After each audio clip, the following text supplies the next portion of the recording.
Hi everyone, welcome back to Diksha's education hub. तो आज का लेक्चर हमारा रहेगा ट्राइपेटाइट स्ट्रगल के ऊपर। ठीक है, तो इससे पहले हम काफ़ी सारी चीज़ें कवर अप कर चुके थे। आज फाइनली हम स्टडी करेंगे ट्राइपेटाइट स्ट्रगल के बारे में, जहाँ पे हम देखेंगे किस तरह से कनौज की इंपॉर्टेंस इंक्रीज़ होती है after the death of Harshvardhan. Harshvardhan को किसने मारा था? तो पुलकेशिन टू ने मारा था। पुलकेशिन टू कहाँ के किंग थे? तो ये चालुक्यन किंग हुआ करते थे, चालुक्यन किंग ऑफ वतापी। ठीक है, वतापी वाले एरिया के।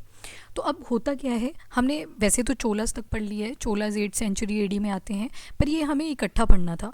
दैट्स वाई यहाँ पे अब हम फोकस करेंगे ट्राइपेटाइट स्ट्रगल के ऊपर। ट्राइपेटाइट शब्द का मतलब देखो, पहले तो ट्राई का मतलब होता है 3 एंड पेटाइट का मतलब होता है पार्टीज़। 3 पार्टीज़ इसमें इन्वॉल्व हैं, तो ये सारे आपस में लड़ने वाले हैं। अब यहाँ पे हम देखेंगे नॉर्थ वेस्ट वाले एरिया से बहुत सारे इन्वेजन्स होने लगे। तो गुर्जारा प्रतिहार्स चाहते थे कि ये जो गुजरात राजस्थान वाला एरिया है ना, वहाँ पे गुर्जारा प्रतिहार्स हुआ करते थे। इनकी कैपिटल उज्जैन में थी, मध्य प्रदेश वाले एरिया में। इन्होंने डिसाइड किया कि हमें थोड़ा सा सेंटर में शिफ्ट होना चाहिए, तो इनको एक एरिया मिलता है, दैट इज़ कन्नौज। कन्नौज जो था ये काफ़ी फर्टाइल एरिया था, और जहाँ पे फर्टिलिटी होती है सॉइल की, वहाँ पे एग्रीकल्चर काफ़ी अच्छा ग्रो हो जाता है। और जहाँ पे एग्रीकल्चर अच्छा होता है तो फाइनली इकॉनमी वहाँ पे बूस्ट कर जाएगी। ठीक है, इकॉनमी कैसे बूस्ट करेगी? एक तो ये एग्रीकल्चर करेंगे अपने खाने पीने के लिए, यानी कि जो पॉपुलेशन है उसके लिए, और दूसरा जो था वो ट्रेड के लिए यूज़ हो जाया करता था। ठीक है, तो that was the relevance of Kannauj. तो गुर्जारा प्रतिहार्स ने इस तरफ से स्टार्ट करा, नॉर्थ वेस्ट वाले पार्ट से। दूसरी तरफ हम देखते हैं सदर्न पार्ट से राष्ट्रकूट अटैक करने लगेंगे। वो दांटी दुर्ग एक नाम पड़ा था हमने, याद करो, वही सारे किंग्स यहाँ से अटैक करने लगेंगे सदर्न पार्ट से। और इस तरफ थे पालास। पालास कहाँ पे थे? बंगाल वाले एरिया में। तो बंगाल वाले एरिया में पालास डायनेस्टी हुआ करती थी। तो एक टाइम पे ये तीनों अटैक करते हैं एक दूसरे के ऊपर फॉर द कन्नौज। जब भी कोई एक पार्टी आगे आती थी कन्नौज के ऊपर रूल करने के लिए, तो दूसरा उसको अटैक कर दिया करता था। ठीक है, तो ये चीज़ याद रखना। नाउ कैपिटल्स का हमें पता होना चाहिए। सबसे पहले गुर्जारा प्रतिहारास। अरेबियन इन्वेजन्स होने लगे, तो इनकी फ़ाइट्स इस तरफ हो रही थी, तो ये चाहते थे कि थोड़ी स्टेबिलिटी के लिए हमें सेंटर में जाना है। इनकी कैपिटल हुआ करती थी उज्जैन। फिर आते हैं राष्ट्रकूट। राष्ट्रकूट की कैपिटल आती है मान्यखेत। कौन सी कैपिटल है? मान्यखेत। उसके बाद पालास। पालास की कैपिटल आ जाती है पहाड़पुर। ठीक है, पहाड़पुर। तो these are the capitals. Now Kannauj की क्या इंपॉर्टेंस थी, तो आपको पता है, अगर अभी ज्योग्राफी नहीं भी पढ़ी है, तो यहाँ पे जाती है गंगा रिवर। तो यहाँ पे बहुत सारी रिवर्स गंगा को ज्वाइन करती हैं और बना देती हैं गंगा द्वाब। यमुना रिवर भी आती है। फाइनली आप देखोगे ये यूपी बिहार वाला जो रीजन है काफ़ी फर्टाइल मिलता है आपको। क्यों? क्योंकि जब भी ये रिवर्स आती हैं तो अपने साथ बड़े सारे मिनरल्स कैरी करके लाती हैं, और जैसे ही पहाड़ी इलाकों से ये प्लेन्स में आ जाती हैं, देन यू विल नोटिस यहाँ पे जो सॉइल है वो बहुत ज़्यादा फर्टाइल आपको मिलेगी। तो गंगा द्वाब यहाँ पे बनता है, काफ़ी फर्टाइल है, एग्रीकल्चर बहुत ज़्यादा होगा, सो हैंस रेवेन्यू जनरेट होगा, और जो राजा होगा उसकी इकोनॉमी जनरेट होगी, और एम्पायर को वो और ज़्यादा एक्सपांड कर सकेगा। तो that was the importance of Kannauj. Now one by one हम तीनों डायनेस्टीज़ के बारे में पढ़ेंगे, गुर्जारा प्रतिहार, पालाज और राष्ट्रकूट। सबसे पहले स्टार्ट करते हैं गुर्जारा प्रतिहार्स के साथ। इसके जो फाउंडर थे वो थे नागभट्ट। ठीक है, 730 टू 760 सीई के आसपास आते हैं। आपको जस्ट एक टाइम लाइन याद रखनी है, that is 7th to 10th century AD. ठीक है, 10th सेंचुरी एडी, बस इतना याद रखना है, ज़्यादा याद नहीं रखना है। तो अब आते हैं नागभट्ट के बारे में बात करते हैं। नागभट्ट की जब बात करेंगे तो इनके बाद आएंगे वत्सराज। वत्सराज के बाद आएंगे फिर से नागभट्ट। नागभट्ट 1 आए, फिर नागभट्ट 2 आ जाएंगे। इनका कुछ खास रेलिवेंस नहीं है, बट अगले जो किंग आएंगे उनका नाम है भोजा, मिहिर भोजा। ठीक है, वेरी इंपॉर्टेंट किंग, इनके बारे में आपको एटलीस्ट पता होना चाहिए। टेम्पल्स इन्होंने बहुत सारे बनवाए। उसके बाद अगले जो किंग आएंगे वो हैं महेंद्रपाल, या इनको महीपाल भी बोला जाता था। अब याद करो, एक महीपाल यहाँ पे आपको मिल रहे हैं, ठीक है, गुर्जारा प्रतिहार में। एक पालाज में भी मिलेंगे। याद करो, महीपाल थे, राजेंद्र ने उनको डिफीट किया था, याद है ना, थोड़ा थोड़ा, और फिर गंगाई कोंडा का टाइटल ले लिया था, तो उनका नाम भी महीपाल है। पर यहाँ पे महेंद्रपाल को महीपाल भी बोल दिया करते थे ये लोग, ये गुर्जारा प्रतिहार वाले हैं। फिर आते हैं राज्यपाल, फिर आते हैं यशपाल, और फाइनली फिर डिक्लाइन आपको देखने को मिल जाएगा गुर्जारा प्रतिहार का।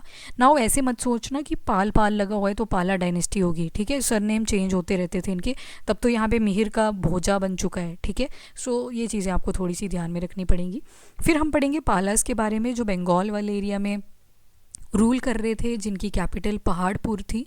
तो यहाँ पे आप देखोगे जो फाउंडर आएंगे वो थे गोपाला, ठीक है। गोपाला के बाद आएंगे धर्मपाला, धर्मपाल के बाद आएंगे देवपाल, देवपाल के बाद आएंगे विग्रहपाल, फिर नारायण पाल, देन महीपाल। ये वही महीपाल है। अब देखो 2 बार आ गया ना महीपाल।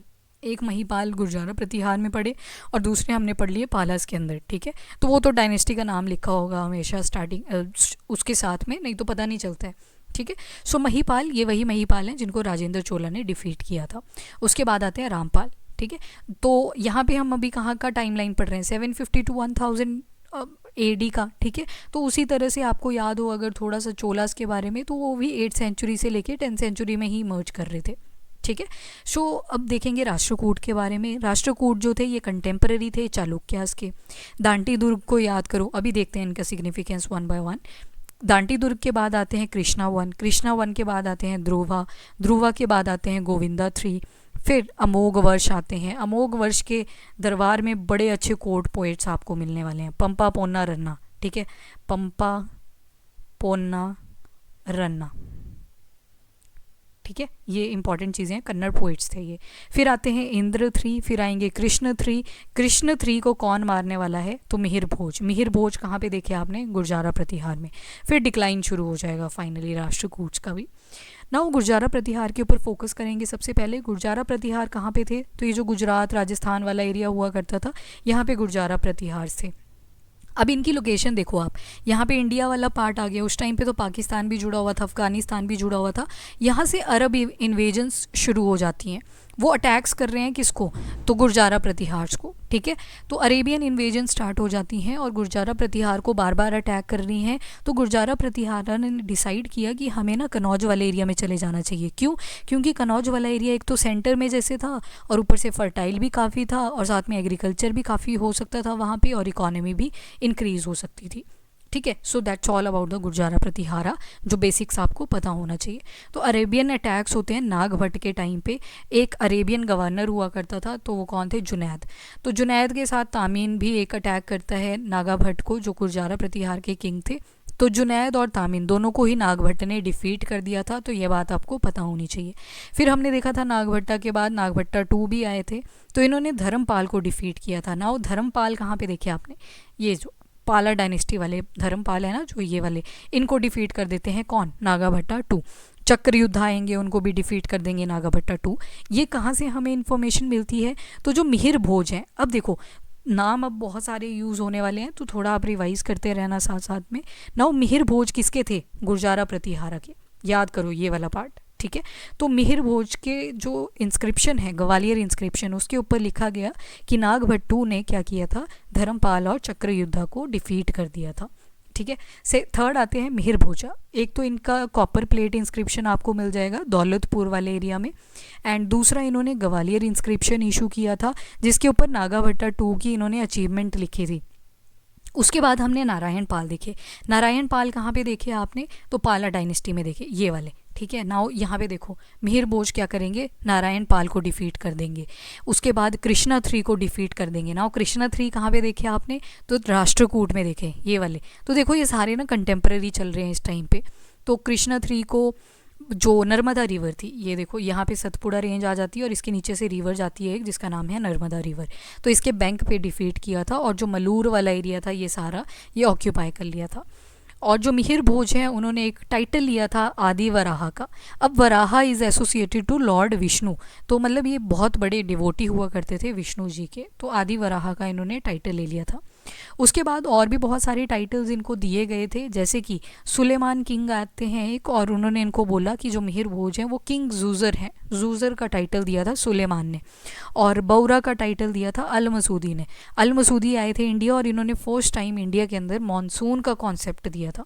ये वही मॉनसून है जो आप ज्योग्राफी में पढ़ते हो, ठीक है। तो मॉनसून का कॉन्सेप्ट किसने दिया था, अल मसूदी ने दिया था इंडिया के अंदर। तो अल मसूदी ने टाइटल दिया मिहिर भोज को बौरा का। पॉपुलर टेम्पल्स इमर्ज होते हैं, मैंने स्टार्टिंग में भी लिखा था जब गुर्जारा प्रतिहारा की टाइमलाइन देखी कि ये टेम्पल्स के लिए बहुत ज़्यादा फेमस थे। तो यहाँ पे हम देखेंगे कि मारू गुर्जारा स्टाइल के टेम्पल इनके डेवलप होने लगते हैं during the time period of Mihir भोजा।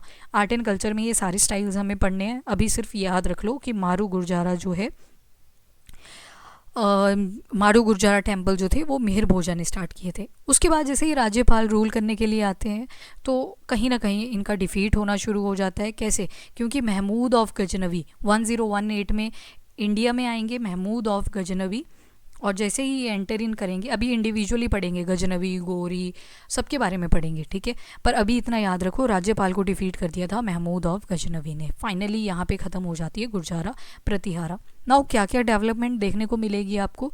तो आर्ट एंड कल्चर में हम देखते हैं कि एक बहुत एमिनेंट संस्कृत पोइट हमें देखने को मिलती है। तो राजशेखर जो थे वो एमिनेंट संस्कृत पोएट थे in the court of Gurjara Pratiharas. Temple style आपने देखा गुरजारा, मारू गुरजारा आर्किटेक्चर। तो ये जो टेम्पल दिख रहा है ना आपको, ये बटेश्वर टेम्पल है मध्य प्रदेश के अंदर। तो इस तरह के मल्टीपल शिखर आपको देखने को मिलेंगे इन गुरजारा प्रतिहारा में। ऐसे टेम्पल की एक माउंटेन बन जाती है बेसिकली। तो देखेंगे मारू गुरजारा के बारे में डिटेल में, but in art and culture. फिर आते हैं राजशेखर की 2 बुक्स मेंशन करी गई हैं। एक है काव्य मीमांसा पोएट्स के लिए बुक बनाई गई है कि अगर कोई पोएट है उसको और जानकारी चाहिए कि कैसे कोई पोएम लिखनी चाहिए तो वो क्या कर सकते हैं, काव्य मीमांसा को ओपन करके अंडरस्टैंडिंग बना सकते हैं। कर्पूर मांजरी भी किसने लिखी थी? तो राजशेखर ने लिखी थी। उसके बाद गुरजारा प्रतिहारा की फ्रेगमेंटेशन हो जाती है और छोटे छोटे डायनेस्टीज़ और इमर्ज होके आते हैं, जैसे कि चौहान, पृथ्वीराज चौहान, इनके बारे में हमें पढ़ना है, आगे चल के पढ़ेंगे। फिर सोलंकी निकल के आएंगे गुजरात वाले पार्ट में, परमार आएंगे, चंदेल आएंगे मध्य प्रदेश वाले रीजन में, गढ़वाल आएंगे उत्तराखंड वाले एरिया में। तो ये सारे फ्रेगमेंटेशन हो जाती है गुरजारा प्रतिहारास की। फिर आती है पाला डायनेस्टी ये वही डायनेस्टी है जो बंगाल वाले एरिया में रूल कर रही है। इसके जो फाउंडर हैं वो हैं गोपाला। 750 CE में भी ये भी रूल कर रहे हैं। अब देखो गोपाला की जब बात करेंगे तो कनौज के लिए ये भी फाइट करेंगे। यहाँ पे पहले हर्षवर्धन थे, हर्षवर्धन ने याद करो किसको मारा था, शशांक को मारा था, ठीक है। तो उनके सॉर्ट ऑफ रिश्तेदार हम इनको कह सकते हैं। पर जैसे शशांक की मृत्यु हो जाती है उसके बाद एनार्की आ गई थी बंगाल वाले एरिया में, यानी कि कोई भी किंग नहीं बचा इनका। तो हर्षवर्धन ने अटैक किया था बंगाल को, और जो गौड़ा डायनेस्टी वहाँ पे चल रही थी उनके पास कोई भी किंग नहीं बचा। और जैसे ही किंग नहीं बचा तो यहाँ पे आसम वाला जो एरिया था, आसम का पुराना नाम हुआ करता था कामरूप। तो असम से एक राजा बन के आ जाता है भास्कर वर्मन, ठीक है। भास्कर वर्मन कहाँ जाता है? बंगाल वाले एरिया में आ जाता है। पर लोगों को लगता है कि ये तो असम से आया है, बंगाल का कोई राजा होना चाहिए था। तो फिर जो भास्कर वर्मन थे इनको क्या किया जाता है, आउटसाइडर डिक्लेयर कर दिया जाता है, और गोपाला इनको डिफीट करते हैं और खुद गद्दी पे बैठ जाते हैं, और इस तरह से पाला डायनेस्टी स्टार्ट हो जाती है। तो गोपाला इज़ कंसिडर्ड एज पाला डायनेस्टी के फाउंडर। नाउ गुर्जार प्रतिहार भी इमर्ज कर रहे हैं उसी टाइम पे। तो कहीं ना कहीं आपको पाला डायनेस्टी पूरी की पूरी कंटेम्प्रेरी मिलेगी किसके? गुर्जारा प्रतिहारास के। तो गुर्जारा प्रतिहारास जो थे वो कंटेम्प्रेरी थे गोपाला के। कहाँ से पता चलती है इन्फॉर्मेशन? तो एक खलीमपुर कॉपर प्लेट इंस्क्रिप्शन है जिसको धर्मपाल ने इशू किया था। नाउ गोपाला के बाद अभी धर्मपाल के बारे में ही पढ़ेंगे। तो धर्मपाल ने मेंशन करा था कि गुर्जारा प्रतिहारा और दियर कंटेम्प्रेरी जितने भी पाला किंग्स थे ये सारे बुद्धिस्ट थे, ठीक है। बुद्धिस्ट को अडॉप्ट कर रखा था इन्होंने, और बहुत सारी मल्टीपल डेवलपमेंट होती है in the field of Buddhism, जैसे कि बुद्धिस्ट लिटरेचर डेवलप होता है, टेम्पल डेवलप होते हैं, पेंटिंग्स डेवलप होती हैं, एंड मैनी मोर थिंग्स। उसके बाद सेकंड किंग आते हैं धर्मपाल। ये वही धर्मपाल हैं जिन्होंने खलीमपुर कॉपर प्लेट इंस्क्रिप्शन बनवाया और जिसमें उन्होंने गुर्जारा प्रतिहारास का मेंशन किया था। अब इनका इन्फ्लुएंस जो था वो कनौज में काफ़ी इंक्रीज़ करने लगा। कनौज के लिए लड़ाई हो रही है ना, यहाँ से धर्मपाल आते हैं और कनौज पे इनका इन्फ्लुएंस काफ़ी ज़्यादा इंक्रीज़ होने लगता है। उस टाइम पे कनौज में उतने खास रूलर नहीं थे, वहाँ पे थे चक्रयुद्धा। कौन थे? यहाँ पे कनौज में बैठे हुए हैं चक्रयुद्धा। पर चक्रयुद्धा को किसने डिफीट कर दिया? गुर्जारा प्रतिहारा ने। तो अब अगर चक्रयुद्ध यहाँ से ख़त्म हो चुके हैं तो अब लड़ाई किस किस के बीच में हो जाएगी? पालास के और गुर्जारा प्रतिहारा के बीच में। नाउ कैपिटल इनकी हुआ करती थी पहाड़पुर में, ठीक है। तो पहाड़पुर में कैपिटल होने की वजह से धर्मपाल ने कुछ सील्स भी इशू करी जिनको नाम दिया गया पहाड़पुर सील। इन्होंने विक्रमशिला यूनिवर्सिटी भी एस्टेब्लिश की। Very important point, Vikramshila university किसने एस्टेब्लिश की थी? तो वो की थी धर्मपाल ने। बाकी ये फाउंडर हैं किसके? सोमपुरी मोनेस्ट्री के भी। सोमपुरी मोनेस्ट्री के फाउंडर कौन है? धर्मपाल। तो महाविहारास जो कि पाला पीरियड में डेवलप हुए वो कौन कौन से हैं? एक विक्रमशिला, सोमपुरी मोनेस्ट्री और उदांतपुरी, ठीक है। ये तीनों जो डेवलप होते हैं दैट इज़ ड्यूरिंग द पाला पीरियड। फिर उसके बाद आते हैं पंच यानी कि 5 महाविहारा। अब ये तो पाला के टाइम पीरियड में हुए। इसी तरह से दो और हैं जिनके बारे में आपको पता होना चाहिए। नालंदा, याद करो कुमार गुप्ता ने बनवाया था, जो हमने गुप्ता डायनेस्टी में पढ़े थे, पर एक्सटेंशन किसने करवाई, तो पालाज ने करवाई, ठीक है, तो नालंदा आ जाती है। विक्रमशिला, विक्रमशिला तो अभी देखा हमने धर्मपाल ने बनवाई। सोमपुरी मोनेस्ट्री, इसके फाउंडर भी कौन है, धर्मपाल हैं। फिर उदांतपुरी, ये भी आ गया पाला डायनेस्टी के कंटेक्स्ट में। एक जगदला आएगी, जगदला भी थी, ये भी पंच महाविहाराज में इंक्लूडेड थी। उसके बाद आते हैं देवपाल। देवपाल जो थे, इनके डिप्लोमेटिक रिलेशन अच्छे थे साउथ ईस्टर्न एशिया के साथ, यानी कि ये जो जावा, सुमात्रा और इंडोनेशिया वाला एरिया था, यहाँ पे देवपाल के काफ़ी अच्छे डिप्लोमेटिक रिलेशन थे। क्यों थे, बिकॉज ऑफ बुद्धिज़्म। आज भी आप अगर देखोगे इंडोनेशिया वगैरह में तो बुद्धिज़्म फ्लरिश करता है। वो क्यों फ्लरिश करता है, कहीं ना कहीं पालस के साथ इनका अच्छा कॉन्टैक्ट बन गया था बाद में। उसके बाद बालापुत्र देव, बालापुत्र देव कहाँ पे थे, तो ये मलाया में थे। They had diplomatic relation with Devpal. तो ये जो बालपुत्र देवा थे, ये मलाया, मलेशिया वाला जो एरिया है ना, वहाँ पे हुआ करते थे, इनके अच्छे रिलेशन थे देवपाल के साथ। सुलाइमन किंग जो थे वो भी विजिट करते हैं देवपाल किंग के कोर्ट में। उसके बाद जो है देवपाल के बाद कहीं ना कहीं पालास जो हैं वो डिक्लाइन करने लगते हैं और एक नई डायनेस्टी इमर्ज होके आती है जिसको हम बोलते हैं सेन डायनेस्टी, ठीक है। 12th सेंचुरी में सेन डायनेस्टी इमर्ज होके आती है। नाउ थर्ड, देखो गुर्जारा प्रतिहार पढ़ लिए जो गुजरात वाले एरिया से कनौज की तरफ आ रहे थे। पालास देख लिए जो बंगाल से अटैक कर रहे थे। अब देखेंगे राष्ट्रकूट जो साउथ वाले पार्ट से आ रहे हैं कहीं ना कहीं। तो ये डेक्कन वाले एरिया में काफ़ी ज़्यादा फ्लरिश करते हैं, ये पूरा डेक्कन वाला रीजन है। इनकी कैपिटल थी मान्य खेत। नाउ सबसे पहले फाउंडर की बात करेंगे तो वो थे दांटी दुर्ग। अब याद करो एक चालुक्यन किंग पढ़े थे आपने बड़े पहले, कीर्तिवर्मन टू। तो कीर्तिवर्मन टू को किसने ख़त्म किया था, दांटी दुर्ग ने। और इसी तरह से चालुक्यन जो लास्ट किंग था वो ख़त्म। इनके बारे में कहाँ कहाँ से हमें इन्फॉर्मेशन मिलती है, तो समगद प्लेट्स है, फिर दशावतारा केव्स हैं, एलोरा में इंस्क्रिप्शंस हैं, उन सभी से हमें डिटेलिंग मिल जाती है दांटी दुर्ग के बारे में।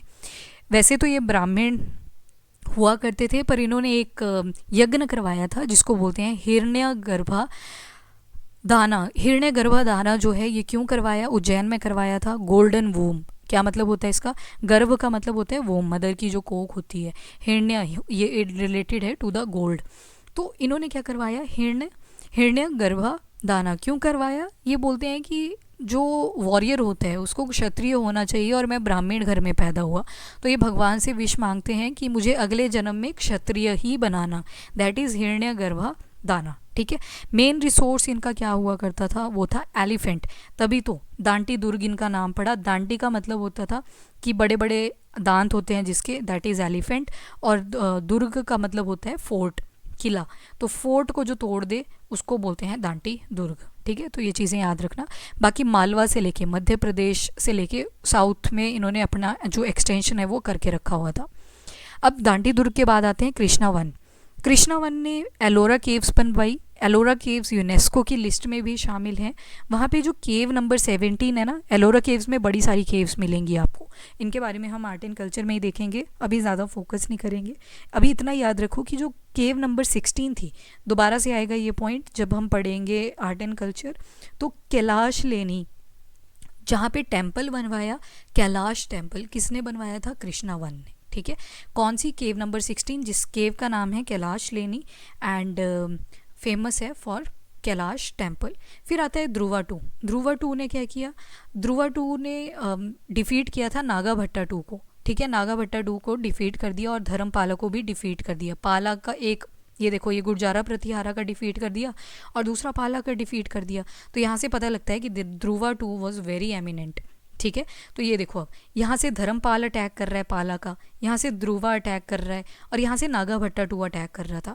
तो ये पूछा जा सकता है कि ट्राइपेटाइट स्ट्रगल में एक ही टाइम पे कौन से 3 किंग इन्वॉल्व थे, तो वो कौन कौन थे, नागाभट्टा, धर्मपाल, ध्रुवा।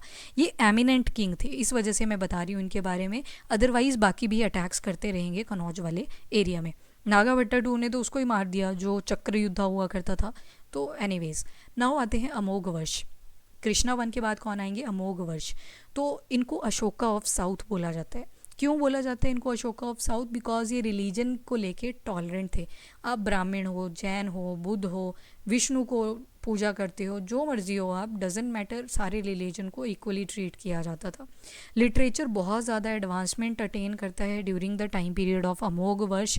मराठी लैंग्वेज में सबसे ज़्यादा, कन्नड़ में, रीजनल लैंग्वेजेस में लिटरेचर जो है वो फ्लरिश करता है। कहाँ से ये इन्फॉर्मेशन मिलती है? तो फ्रॉम द संजन इंस्क्रिप्शन, एक इंस्क्रिप्शन है जिसको बोलते हैं संजन इंस्क्रिप्शन। उसके बाद 3 कन्नड़ पोइट बहुत अच्छे से यहाँ पे डेवलप हुए। कौन कौन थे वो थे पंपा रन्ना पौन्ना। पंपा रन्ना पौन्ना। अब याद करो, एक बुक पढ़ी थी आपने, आदिनाथ पुराण, किस धर्म से रिलेटेड है? जैन धर्म से रिलेटेड है।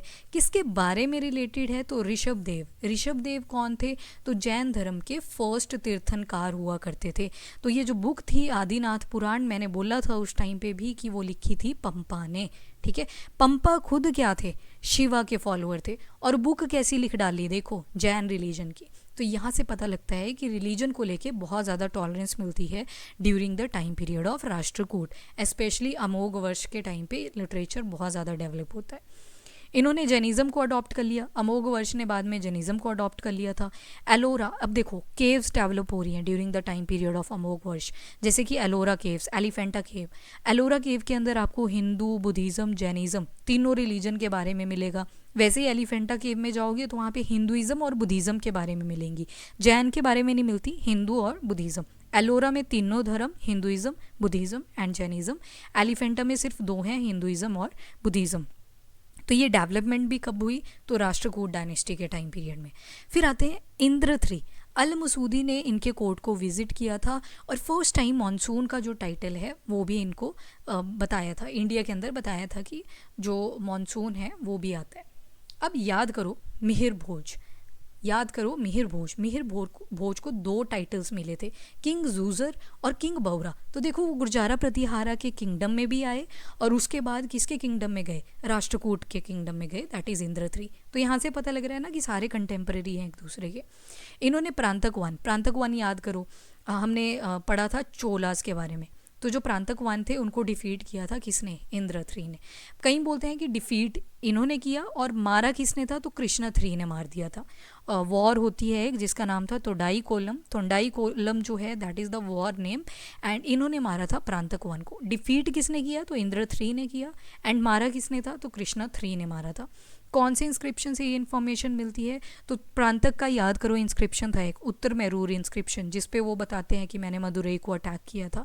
तो वो सारी चीज़ें उत्तर मैरूर इंस्क्रिप्शन से हमें ये इन्फॉर्मेशन मिल जाती है। अब आते हैं करक 2 के ऊपर। करक 2 के ऊपर जो है करक 2 को डिफीट किया था तैलाब 2 ने। तो ये चालुक्य हुआ करते थे कल्याणी के। तो चालुक्य हुआ करते थे किसके? कल्याणी के। अब देखो चालुक्यन 3 थे ना, कौन कौन? वतापी, कल्याणी और वेंगी। तो कराक 2 ने डिफीट किया था तैलाब 2 को। कौन से तैलाब 2 कौन से थे? चालुक्य ऑफ कल्याणी। उसके बाद हमने देखा पाल्यास जो हैं अब वो नई डायनेस्टी में इमर्ज हो जाएंगे। हेलो, जल्दी जल्दी बोलो, रिकॉर्डिंग करो।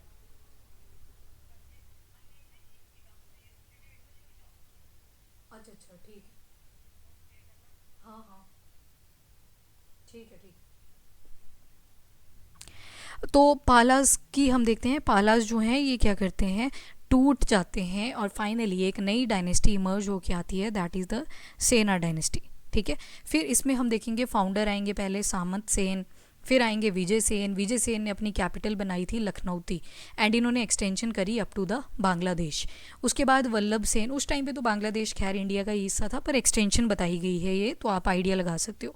एक और किंग आते हैं, दैट इज़ वल्लभ सेन। वल्लभ सेन की 2 राइटिंग्स आपको याद रखनी है, दैट इज़ दान Sagar and Adbhut Sagar. These were the 2 writings of Vallabh Sen. Society worker थे ये, सोसाइटी के हित में बड़ा ज़्यादा काम किया करते थे। एक और किंग आते हैं जिनका नाम है लक्ष्मण सेन। लक्ष्मण सेन के कोर्ट पोएट हुआ करते थे जयदेव। जयदेव ने एक बुक लिखी गीता गोविंदा, ठीक है। गीता गोविंदा जो बुक थी that was written by Jaydev. Jaydev किसके कोर्ट पोएट थे? तो लक्ष्मण सेन के। किस लैंग्वेज में? हिंदी और बंगाली में लिखी थी। और इन्होंने टाइटल लिया था परम भगवत का। किसने? लक्ष्मण सेन ने। लक्ष्मण सेन टुक टाइटल ऑफ परम भगवत। अब ये जो गुर्जारा प्रतिहार की फ्रेगमेंटेशन हुई है ये देखेंगे नेक्स्ट लेक्चर में, बिकॉज ये काफ़ी ज़्यादा फैक्चुअल चीज़ें मैंने आज आपको करवाई हैं, तो इसको अच्छे से रिवाइज़ करना पहले। तो आज हमने देखा गुर्जारा प्रतिहारास को कैसे तीन जो डायनेस्टीज़ हैं वो फाइट करती हैं for the sake of Kannauj. तो गुर्जारा प्रतिहार आए, पालाज आए, राष्ट्रकूट्स आए। दोआब वाला एरिया हुआ करता था कनौज का, काफ़ी फर्टाइल था, एग्रीकल्चर भी बहुत ज़्यादा था, रेवेन्यू भी बहुत डेवलप होता है, इकोनॉमी भी जनरेट होती है। दैट्स वाई सारे इसके लिए लड़ाई कर रहे थे। गुर्जारा प्रतिहारा में हम सिर्फ डायरेक्टली अब बात करेंगे इंपॉर्टेंट चीज़ों की। नागभट्ट के टाइम पे अरेबियन अटैक शुरू हो जाते हैं। जुनैद और तामीन को इन्होंने हरा दिया था। नागभट्ट 2 आते हैं जिन्होंने धर्मपाल ऑफ पाला डायनेस्टी और चक्र युद्ध जो कि पाला में जो कनौज में रूल किया करते थे उनको डिफीट कर देते हैं। ग्वालियर इंस्क्रिप्शन के ऊपर से हमें ये डिटेल मिलती है। ग्वालियर इंस्क्रिप्शन को किसने इशू किया था? तो मिहिर भोज ने किया था। मिहिर भोज की बात करें तो इन्होंने कॉपर प्लेट इंस्क्रिप्शन बनवाया। दौलतपुर में एक ग्वालियर इंस्क्रिप्शन इशू किया नागाभट्टा 2 के लिए। नारायण पाल को डिफीट किया, कृष्ण 3 को डिफीट किया। तो देखो किस तरह से ये तीनों डायनेस्टीज़ आपस में लड़ती जा रही हैं। Now question can be asked कि आदि वराह का टाइटल किसको दिया गया था? तो ये दिया गया था मिहिर भोज को। खुद ही ले लिया था उन्होंने। क्यों लिया था? बिकॉज वो विष्णु के डिवोटी हुआ करते थे। किंग जूजर, किंग बौरा, ये भी किसके टाइटल्स हैं? मिहिर भोज के। मिहिर भोज के टाइम पे मारू गुर्जार स्टाइल के टेम्पल बनने शुरू हो जाते हैं। राज्यपाल जैसे ही रूल करने लगता है तो महमूद ऑफ गजनवी ने अटैक किया और फाइनली उनका खात्मा हो जाता है। आर्ट एंड कल्चर काफ़ी ज़्यादा डेवलप करता है during the time period of Gurjara Pratihara, specially Mihir Bhoj के टाइम पीरियड में। राजशेखर बहुत अच्छे एमिनेंट संस्कृत पोएट थे। इनकी 2 राइटिंग्स भी हैं, काव्य मीमांसा और कर्पूर मांजरी। ठीक है। मारू गुर्जारा आर्किटेक्चर जो था वो मध्य प्रदेश में हम देख सकते हैं बटेश्वर टेम्पल का, ये जो आपको इमेज दिखाई दे रही है। फिर उसके बाद गुर्जारा प्रतिहारास का फ्रेगमेंटेशन शुरू हो जाता है और फिर पाला डायनेस्टी के बारे में हमने पढ़ा। शशांक को मारा था हर्षवर्धन ने, तो उस वजह से शशांक जब मर गया तो उसके बाद कोई राजा नहीं बचा था बंगाल वालों के पास। तो असम से एक राजा आ जाता है भास्कर वर्मन, और जैसे ही वो राजा आता है तो लोग बोलते हैं कि ये तो बाहर से आया है, हमें बंगाल का राजा चाहिए। तो गोपाल ने डिफीट कर दिया भास्कर वर्मन को और खुद राजा बन गया और नई डायनेस्टी स्टार्ट कर दी, दैट इज़ द पाला डायनेस्टी। बुद्धिज़्म बहुत ज़्यादा डेवलप होता है इनके टाइम पीरियड में, उससे रिलेटेड लिटरेचर, टेम्पल, पेंटिंग्स। फिर आते हैं धर्मपाल में। धर्मपाल के बारे में जब हमने पढ़ा तो पहाड़पुरी इन्होंने कैपिटल बनाई थी और उसके ऊपर ही सील्स भी इन्होंने इशू कर दी। विक्रमशिला यूनिवर्सिटी भी इन्होंने एस्टेब्लिश करी थी। सोमपुरी मोनेस्ट्री भी इन्होंने एस्टेब्लिश की। उदांतपुरी जो है ये भी पाला डायनेस्टी के टाइम पे ही बन के आती है। पंच महाविहारास देखे हमने। नालंदा यूनिवर्सिटी जो कुमारगुप्त ने बनवाई थी वो पालास ने एक्सटेंड करवाई। विक्रमशिला, सोमपुरी, उदांतपुरी ये तो बने ही पालास के टाइम पे। एक जगदला आएगा, जगदला जो था ये भी पंच महाविहारास में इंक्लूडेड है। देवपाल के बारे में हमने देखा किस तरह से इनके इंटरनेशनली रिलेशंस अच्छे हुआ करते थे, डिप्लोमेटिक रिलेशंस अच्छे हुआ करते थे। बट उसके बाद थोड़े टाइम के बाद क्या हुआ, इनका डिक्लाइन शुरू हो जाता है और डिक्लाइन जैसे ही शुरू हुआ तो इनको रिप्लेस कर लिया था सेन डायनेस्टी ने। फिर हमने देखा राष्ट्रकूट डायनेस्टी के बारे में। मान्यखेत जिनकी कैपिटल हुआ करती थी, काफ़ी स्ट्रॉन्ग थे डेक्कन वाले एरिया में। सबसे पहले दांटी दुर्ग का याद रखना। हिरण्य गर्भ दाना जो था वो इन्होंने करवाया था क्योंकि ये ब्राह्मण थे और इनको क्षत्रिय होना चाहिए था। तो ये माता जी से या भगवान जी से विश करते हैं कि मुझे अगले जन्म में क्षत्रिय ही बनाना। ठीक है। कृष्णा वन के बारे में बात करते हैं। एलोरा केव्स इन्होंने बनवाई जो कि यूनेस्को की हेरिटेज साइट में भी इंक्लूडेड है। एलोरा केव की जो केव नंबर 16 है वहाँ पे इन्होंने टेम्पल बनवाया जिसका नाम है कैलाश टेम्पल।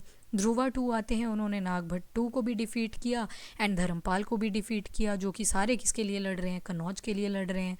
अमोघ वर्ष 1 की हमने बात करी जिनको अशोका ऑफ साउथ भी बोलते हैं। सारे रिलीजन इमर्ज होते हैं। 3 कन्नड़ पोएट आते हैं, पंपा, रन्ना, पोन्ना, एंड इन्होंने जैनिज़्म अडॉप्ट कर लिया पर जो रिलीजन था उसके लिए ये टॉलरेंट हुआ करते थे। इंद्र 3 के बारे में हमने देखा, उन्होंने प्रांतक 1 ऑफ चोला को डिफीट किया था पर उनको मारा किसने था? कृष्ण 3 ने। करक 2 के टाइम पे हम देखते हैं कि उन्होंने जो चालुक्यन किंग थे कल्याणी के, तालाब 2, उनको डिफीट कर देते हैं। फिर हमने देखा फाइनली फ्रेगमेंटेशन हो जाती है पालास की भी और पालास को रिप्लेस कर लेती है सेन डायनेस्टी।